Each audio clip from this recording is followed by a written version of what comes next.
Estudio bíblico, familia, iglesia y misión.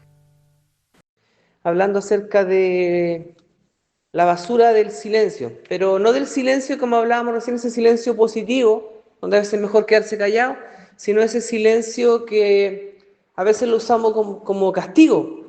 Hacemos la ley del hielo a alguien. Me molestó una situación y en vez de conversarla, preferí quedarme callado. ¿Y a ti qué te pasa? Nada. Y no es que le pase nada, po, algo le pasa, pero no quiere hablar. Entonces usa ese silencio como un castigo. Y creo que a veces nos ha tocado sufrir cuando alguien, ¿cierto?, anda más callado con nosotros, no quiere hablar. Y en las relaciones no es bueno. A veces, claro, uno guarda silencio contando hasta 10 o hasta 100 para tal vez no hablar y explotar en el momento. Y tal vez eso es saludable.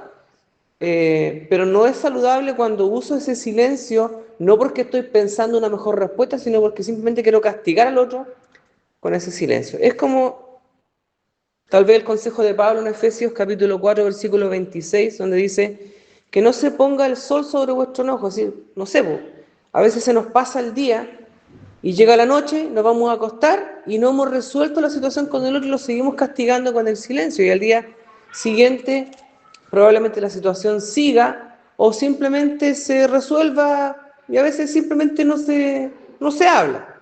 Pero ¿qué es ese dolorcito del silencio que se guardó? Entonces, como decíamos en la previa, no todos los silencios son malos, porque hay silencios que son buenos para pensar, para calmarse, para ir a caminar a la playa, ¿cierto? Eh, Ese silencio que nos tomamos ese respiro para orar, sino que hablamos del silencio como castigo, cuando dejamos de hablar para herir al otro, incluso para controlar la situación, eh, o para evitar. Tenemos que conversar. No, pero ¿para qué? No sé, y como que nos corremos y andamos evitando alguna conversación.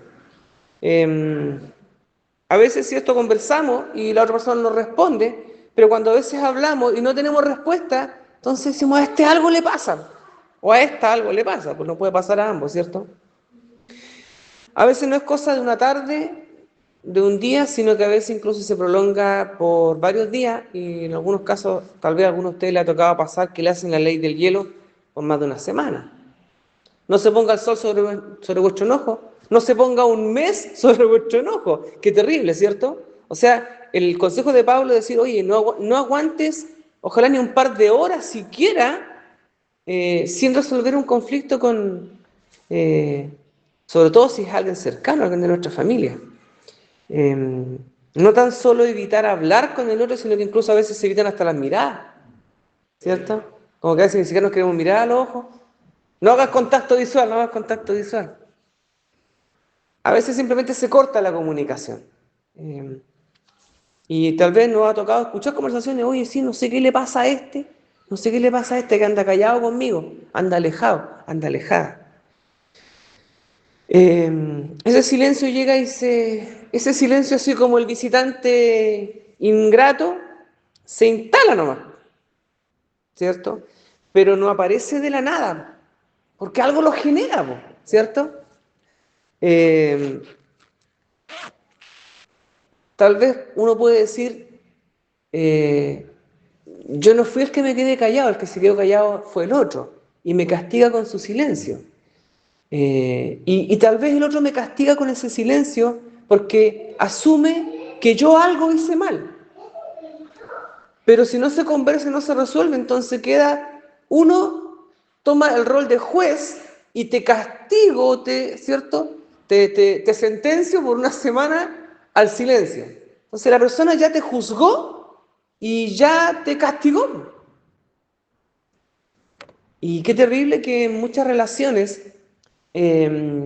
existe, bueno, creo que en todas las relaciones existe alguien que es más dominante, ¿cierto? Dominante, entiéndase en el buen sentido. Dominante así como que yo tengo dos ojos, ¿cierto? Pero sé que uno de mis ojos es más dominante que el otro. Tengo dos manos, pero una es más dominante que la otra. No es que sea más importante, pero una es la que uso para escribir y la otra, ¿cierto? Si escribo me va a salir chueco. Entonces, no es que una mano sea mejor que la otra. Ambas cumplen roles distintos, pero se dice que una es dominante. Y en una relación probablemente uno de los dos es el que siempre tal vez lleva la delantera, el que inicia la conversación, ¿cierto?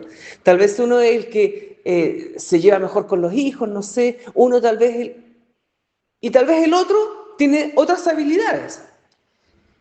Pero cuando una de las personas de la relación, ya sea entre marido y mujer, o también con los hijos, o con los padres, ¿cierto? Alguien ejerce ese rol dominante y toma las decisiones y sentencia los castigos. Entonces, generalmente es una persona la que decide guardar silencio y castigar al otro con ese silencio. Así que si por un lado podemos estudiar acerca de estos silencios, también asumamos la responsabilidad cuando somos nosotros quienes nos volvemos jueces y castigamos al otro con nuestro silencio. Probablemente seamos siempre buenos para hablar. Por eso es que cuando nos quedamos callados se nota el tiro. Si alguien es callado siempre, probablemente no se note. O igual se nota, ¿cierto? A pesar de que el otro es súper callado o la otra es súper callada, pero cuando anda más silencioso de lo normal, o cuando no tan solo las palabras están ausentes porque tal vez es común, pero cuando ya las miradas empiezan a alejarse, uno puede ser silencioso o evitar, ¿cierto? Hacer silencio con sus palabras, pero también puede hacer silencio con su presencia, con su compañía, con una mirada, con un trato amable. Antes tenía un gesto tal vez que era cariñoso y esta última semana ese gesto cariñoso se ausentó. También hay silencios de ese tipo, no tan solo lo que tengan que ver con la palabra, con lo verbal, sino también con las acciones. Como decía alguien, yo con mi señora no tengo ningún conflicto porque nunca conversamos. O sea, el que no habla, o sea, el que nada habla, nada teme, puede decir alguien, ¿cierto? Pero no es la solución. Nosotros sabemos que la solución no es, ¿cierto? Es decir, mientras menos hablemos, menos conflicto hay. Creo que esa no es la solución. No es la solución. ¿Qué pueden decir algunos? Mejor no hablo. ¿Para qué? ¿Para qué seguir hablando? Pero esa frase no suena como una victoria, sino como una derrota. No suena como una solución. No suena como que algo se ha resuelto, sino que simplemente algo quedó en el aire. Mejor no hablo. ¿Para qué? ¿Lo ha dicho alguien? ¿Lo he dicho yo? ¿Me lo han dicho a mí? Puede ser. Si no hacen lo que yo quiero, entonces me cierro. Te quito la conversa, ¿cierto? Ya no te hablo tan seguido, ya no te dirijo frases de cariño, ya no hago gestos por ti. Esos son silencios que castigan. Hay temor al conflicto. Prefiero quedarme callado antes de pelear. También existe el orgullo. No seré yo quien hable primero. Porque el otro me ofendió, que venga el otro y me hable. Bueno, la respuesta creo que todos la sabemos de memoria ya. En el Sermón del Monte Jesús dice, si tu adversario, si tu hermano tiene algo contra ti, ve tú donde tu hermano. Entonces, pero Señor, si él es el que tiene el problema conmigo. Bueno, Jesús dice, no, tú anda donde, lo sabemos de memoria ese pasaje, pero a veces nos cuesta tanto, ¿cierto? Y por orgullo podemos decir, no seré yo quien diga la primera palabra. Entonces prefiero guardar silencio y esperar que el otro venga. Y Jesús dice, hijo, no es el camino, no es lo que yo le he enseñado. Y también creo que es terrible cuando una persona que siempre ha buscado el diálogo en la familia, en la relación, llega un momento, y esto es súper triste, que diga, yo ya me aburrí de hablar, ya me cansé de ser siempre yo el que comienza la conversación, ya me cansé de ser yo el que siempre trata de resolver el conflicto, estoy agotado, estoy agotada. Esos silencios también existen.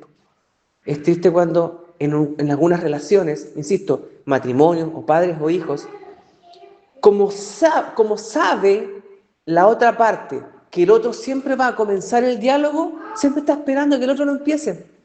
Pero llega un momento en que la otra parte se agota y dice, esta vez ya basta.